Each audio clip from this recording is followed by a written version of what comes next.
Baik, kita lanjutkan ya untuk materi yang berikutnya. Tadi kita sudah berbicara tentang pembelajaran BIPA, maka salah satu penunjang untuk atau pendukung pembelajaran itu adalah media. Sekarang kita akan berbicara tentang media. Apa saja sih media yang sesuai untuk pembelajaran BIPA? Saya izin share screen dulu ya. Nah, ini sudah terlihat. Ya. Media itu berfungsi sebagai alat pembantu dalam pembelajaran. Ada beberapa pengertian yang saya kutip di sini.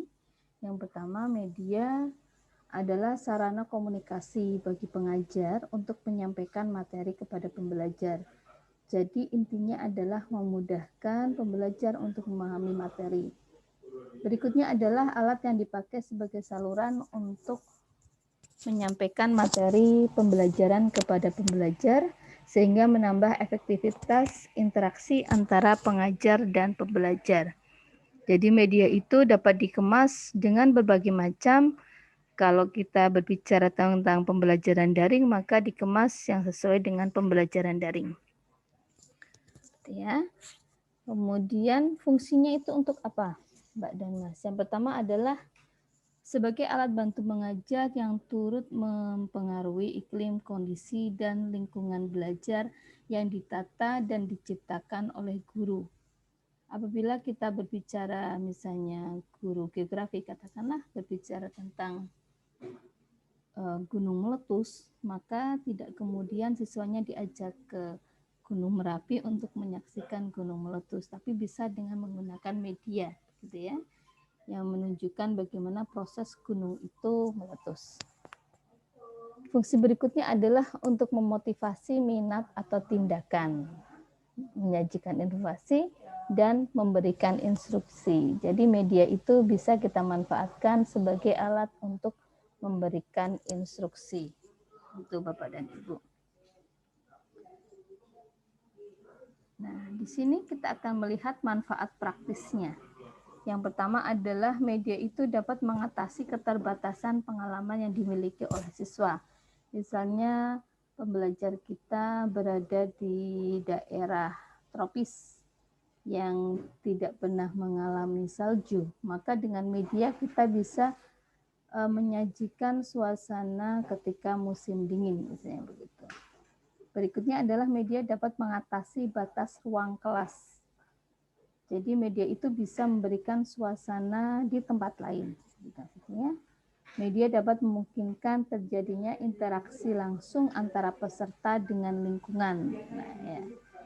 Kemudian juga media dapat menghasilkan keseragaman pengamatan. Dengan media, maka semua siswa dapat mempunyai atau mengalami pengamatan yang sama, ya, karena dengan bantuan media. Dengan bantuan media, kita dapat menanamkan konsep dasar yang benar, ya, nyata dan tepat, karena sumbernya kan satu. Sehingga guru atau pengajar itu bisa menanamkan konsep dengan benar, gitu, nyata dan tepat. Dengan media juga dapat membangkitkan motivasi dan merangsang peserta untuk belajar dengan baik.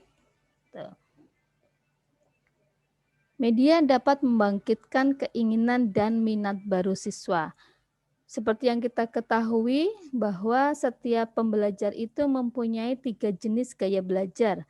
Yang pertama adalah pembelajar yang belajar dengan audionya, dengan visualnya, dan juga dengan kinestetiknya. Nah, dengan media itu kita bisa memfasilitasi supaya pembelajar BIPA belajar sesuai dengan gaya belajarnya juga. Media dapat mengontrol kecepatan belajar siswa. Siswa yang pandai tentu saja bisa lebih lari, sementara siswa yang kurang dapat mengulang-ulang media tersebut. Dan berikutnya adalah media dapat memberikan pengalaman yang menyeluruh dari hal-hal yang konkret sampai yang abstrak, ya. Ada beberapa jenis media yang bisa saya bacakan di sini. Yang pertama adalah audio.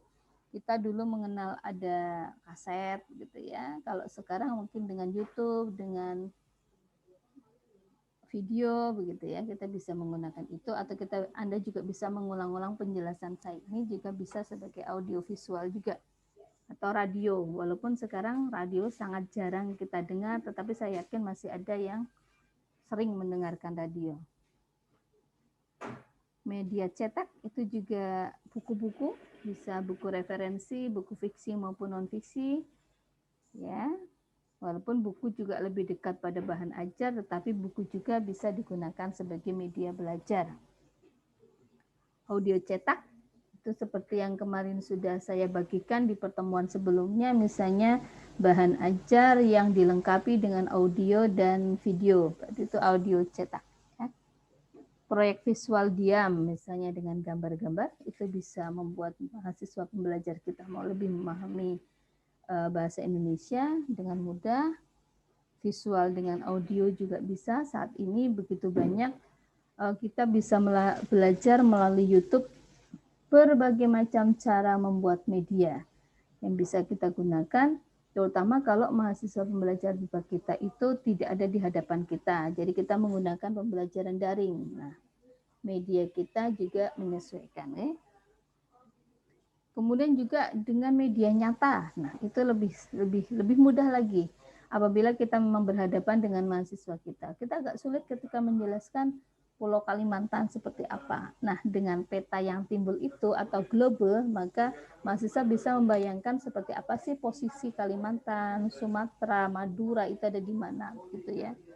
Kemudian juga komputer itu juga sebagai salah satu media yang sangat mendukung.